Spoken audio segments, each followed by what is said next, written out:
What's the most ridiculous reason you want a lawsuit? My neighbor Karen sued me because my dog's tail wagged over the property line. I'm not joking. This actually happened. I live in suburban Ohio with my 3-year-old golden retriever, Brian. Sweetest dog alive. Last spring, I installed a new fence between my yard and Karen's.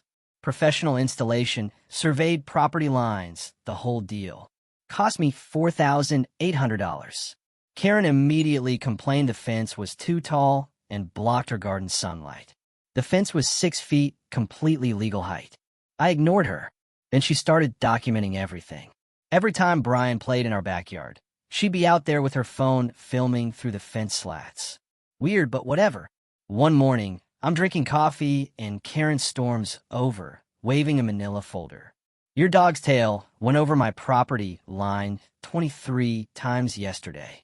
I have video evidence, and I'm documenting every violation. I stared at her. You're tracking my dog's tail? Property rights are property rights. Keep your animal contained or face legal consequences. I thought she was bluffing until I got served with actual court papers. 2 weeks later, Karen was suing me for $8,500 in property violations, emotional distress, and privacy invasion by domestic animal. Her evidence: a 47-page document with timestamps, photos, and detailed descriptions like 11:47 a.m. defendant's dog's tail crossed property boundary by approximately 3 in for 12 seconds. My lawyer couldn't believe it. This is the most absurd case I've seen in 20 years, he said. But Karen had money and time, so we had to take it seriously. Discovery phase was insane. Karen submitted 14 hours of video footage showing Brian's tail occasionally swaying past the fence line. She'd hired a surveyor to measure the exact boundary and had mathematical calculations of violation frequency. She was demanding I install an underground electric fence 3 feet from the property line to create a buffer zone, plus damages for her anxiety and sleep disruption caused by worrying about future tail incursions.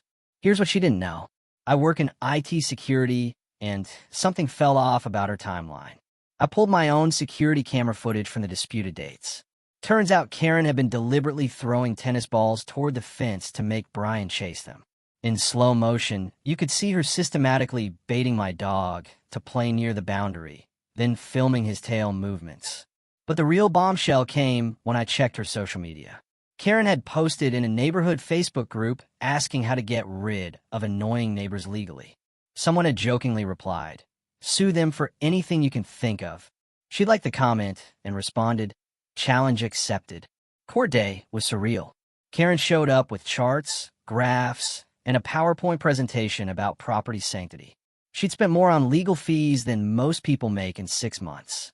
When my lawyer presented the security footage showing her deliberate baiting tactics, the courtroom erupted in laughter. The judge had to call for order. Then, we showed her Facebook posts plotting to get rid of neighbors legally. Karen went pale and started stammering about how the posts were taken out of context. The judge looked disgusted. "Ma'am, you deliberately provoked these incidents to manufacture a lawsuit. This is harassment disguised as litigation. Case dismissed." I was awarded $6,200 in legal fees and court costs. The judge also issued a restraining order requiring Karen to stay 50 feet from our shared fence line. 2 months later, Karen's house went up for sale.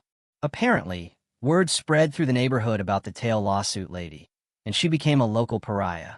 I installed a security camera facing her old yard. Sometimes Brian still wags his tail over the property line, but now it just makes me smile. The new neighbors are amazing. They actually asked if Brian could come play with their kids in their backyard.